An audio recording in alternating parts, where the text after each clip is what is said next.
I think that's one thing that's been quite heartening about Donald Trump's second electoral victory as well, is to see the support amongst younger people.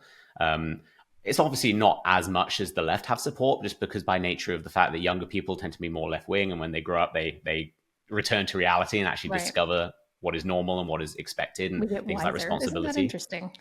Such a weird coincidence, but I think that's something that is quite heartening. I hope though that we maintain conservatism through that, because I think quite often it's like a chicken and egg situation sometimes, where it's like, okay, we want to attract young people, so do we make conservatism more attractive, or do we dilute or edit what conservatism is so that these people are therefore attracted to what we are now? And I think there is a subtle difference there. And I think sometimes I see us doing one, and sometimes I think, by us, I mean the conservative movement, I see us doing another, where it's like embracing people who are in no way conservative just because they're popular, Ooh, things like that.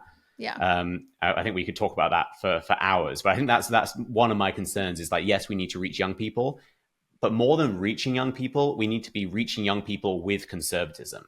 Because if we Yes. just get a bunch of young leftist communists to vote for us by pushing out things that are kind of communist, then we're not really fighting for conservatism anymore. Totally. Well, and the thing is, we know that, again, as people age, they become more conservative, they become Mm-hmm. wiser. But we also know that conservatives as a whole, when you look at statistics, are happier, they donate more, they have better marriages, all of these things, they adopt more. Like, they have these lives that are so much more beautiful. And leftists typically tend to be, more angry and Mm-hmm. depressed. There's actual science behind this stuff. I'm not just making it up. I've seen actual, statistics. But all of that to say is, we already know that everything that we're doing is right. Why would we Mm-hmm. shift a little bit to side crazy town to try to attract people in? That doesn't make any sense to me.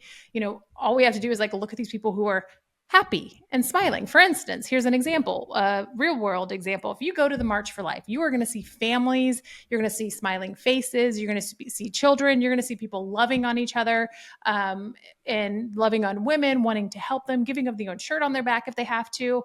And if you go to a women's march, oof, they called the last one a people's march. They can't even call it a women's march anymore. So don't get me started there. But if you go to a people's march, you're going to see angry people. You're going to see Mm-hmm. vulgar language. You're going to see nudity. You're going to see people who are barking in your face. You're going to like, it's so drastically different that I think if you bring the two realities side by side and you show people, look how insane this looks Mm-hmm. and look how peaceful this is. I think that we already have everything that we need to have. We don't need to shift over to that crazy side. But I do see that there are a lot of conservatives who, will somebody like spouts a couple conservatives idea and they want to parade them as, a new champion of something. And then I'm Mm-hmm. like, whoa, whoa, whoa. Okay, hold on. Is this the best thing? And I look at it as a perspective of being a parent. Is this someone, for instance, I have no problem saying Andrew Tate is somebody that people have paraded a little bit on the conservative side. I would say it's still kind of fringe to talk about him. I think he is an absolutely horrific human being. Yeah. I think he does absolutely horrific things. And I am a mother of a almost 17-year-old child who I don't want him looking up to him. So anybody Mm-hmm. who's parading Andrew Tate as conservative, he's not. I'm going to tell you, I don't want you around my kid. I don't want you influencing my kid at all.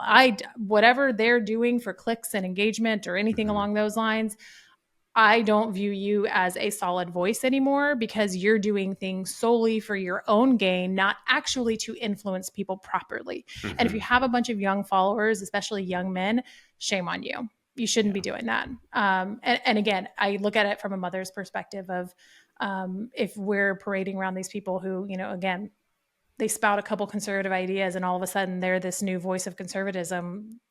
I don't know what we're doing. Mm-hmm. Or it's even worse, and they're not spouting conservative ideals or views, and because they are popular, we just project them onto them. I think Sure. that's something that happens with Andrew Tate all the time, is that he's pretty open about what he believes about religion and the West and women Mm-hmm. specifically. He's a horrendous, garbage human being, but Yep. because he's popular, there's a lot of people who play this game, and I'm often criticized as being pro cancel culture here. But I actually don't have a problem with people interviewing him, because he is, for better or mostly for worse, he is a notable person. He has a large following. And so I think you can't ignore these people.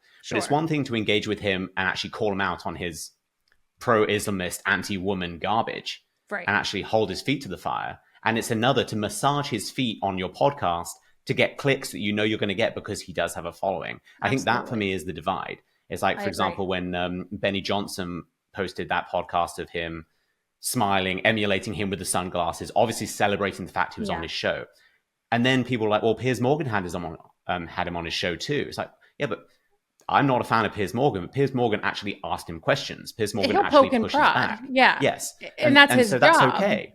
Like, Yeah. you're allowed to ask terrible people questions, but you're not allowed to I say allowed. You shouldn't be permitted by the conservative movement to remain as a figure of conservatism, of this Christian father or whatever you're presenting yourself to be, and then be buddy-buddy with someone like Andrew Tate. Like, my question always for these people is, if you're a father who is aligning with someone like Andrew Tate, would you let Andrew Tate babysit your young children?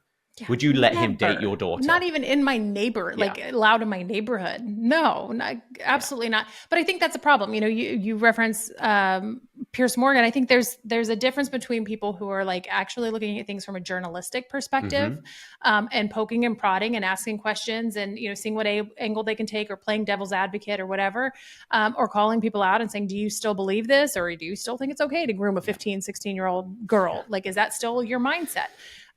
Versus people who are influencers and they just make content.